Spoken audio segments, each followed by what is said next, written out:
Being joined by the initiator of the Spires five-side Nigeria Street Soccer Tournament, Dr. Bankole Alibay.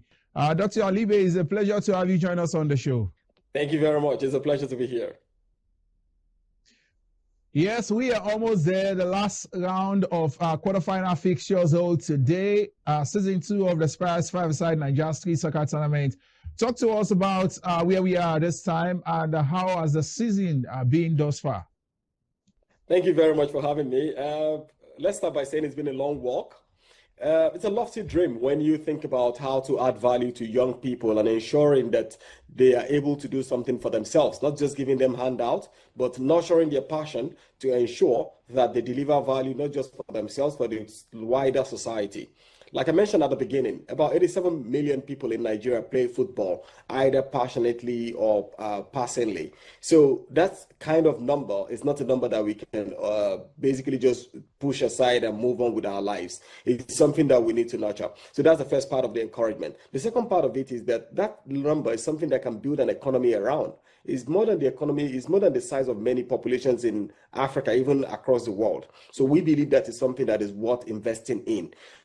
And then the third part of it is the fact that given the percentage of those number of people, of that particular number of people within the Nigerian population, it's been a long commitment for us to ensure that we're able to contribute our part in ensuring that we get the young people of Nigeria active, doing something and adding value, not just to themselves and the wider society. So yes, it's been a long walk from January this year, just like we did last year, from the screening exercise to shortlisting the team, to hiring them, nurturing them, screening them, putting them to shape, clustering them and dealing with them from each of the divisions of Lagos until we start the preliminary matches across the 5 divisions of Lagos, play all the matches, 8 matches in each of the divisions, 40 matches in total before we come to the final, which started on the 25th of October 2025.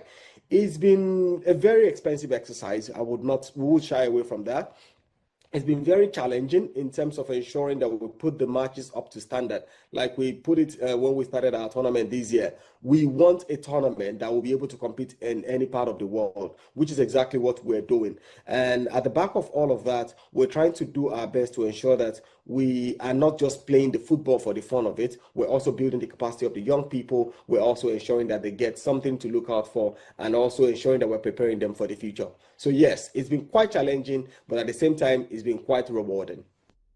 Yes, we've seen the level of consistency on the part of the tournament. The Sports Meet Tech initiative also inculcated into this year's edition. We saw several ex-internationals also on ground to more like motivate the players and give them sessions to inspire them on what they need to do going forward as far as their career is concerned. Talk to us about some of this initiative and how you hope to ensure that they truly impact and make a significant route as far as the tournament is concerned. So we at Spires Media, we're not just thinking about the sport, we're thinking about the future of the young people. Because think about it like this, one of the major issues that we've had in sport developments in Nigeria is the fact that there is a longer life beyond the sport life of the athletes. Either football, basketball, or whatever sport that people get involved in. There's a longer life beyond the football life. So, and what we have witnessed in the past couple of years is the fact that some of our athletes in Nigeria, past athletes that has brought the country a lot of glory, suffer towards the end term of their lives or struggle financially because there are no other skills. So think about it. Football is a terminal skill. By the time you're 35, you're not particularly attractive to anyone else, except for people who are extremely talented. So now, if someone lives to the age of 70, what it means is that the person has to live another 35 years without any form of skill, because the formative years of actually learning a skill they've put into football. So if they do not make enough money or make enough financial decision or additional skill, they will end up being in trouble. Now, those are for people who have brought the country glory. Now, what happens to people who are talented, who are not so fortunate?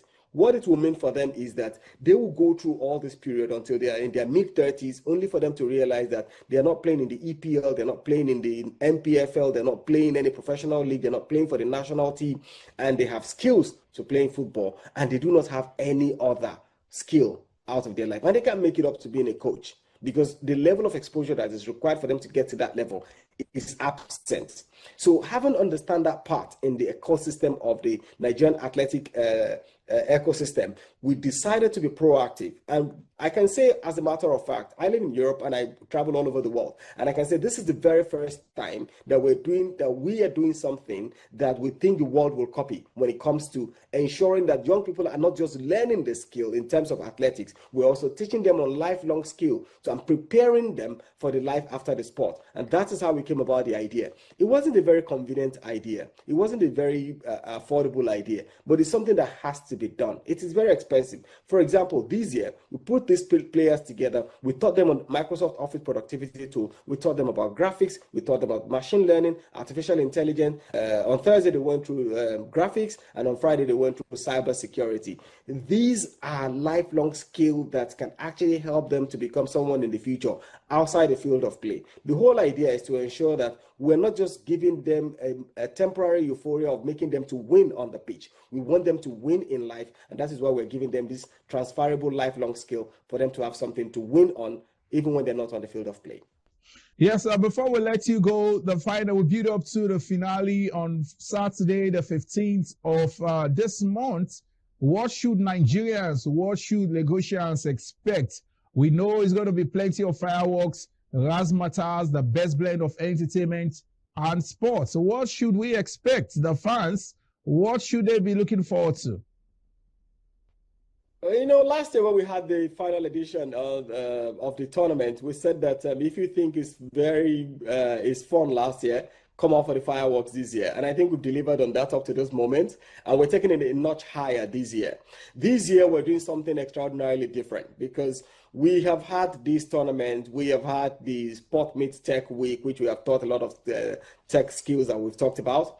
And now, as traditional, we're having the ex-internationals, which has been put together to ensure that they nurture these young people in ensuring that their capacity is built, building the personality that they are beyond the field of play. Because again, attitude is very critical in any field of play that you are. Either you are in tech, you are in consulting, you are in sport, you're an athlete, whatever you do, your attitude is very critical. And that's why we brought the ex-international into it. But we're now taking it a notch higher. This is street football. This is street soccer. We're now taking a notch higher by introducing the street food section when it comes to the final. So on the 15th of November, we're going to have the very first sports event in Nigeria that we have a street food corner.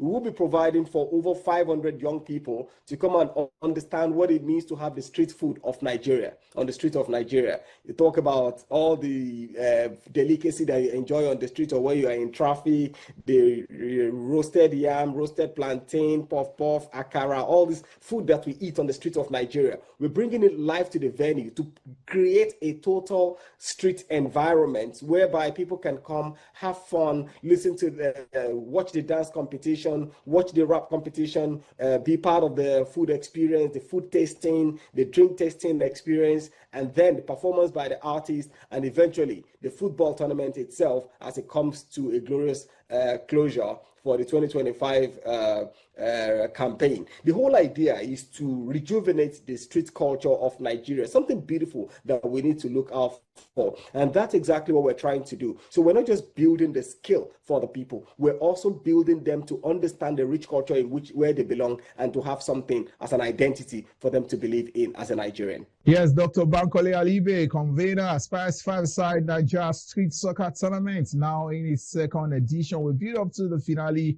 I will say all the best to you and your team. Thank you very much for your time with us on the show. Thank you very much. It's a pleasure to be here too. And looking forward to seeing you Nigerians on 15th of November at the tournament, the final of the tournament. Thank you. The Fuse Talent Show is back. Hey! Get ready to turn up the heat.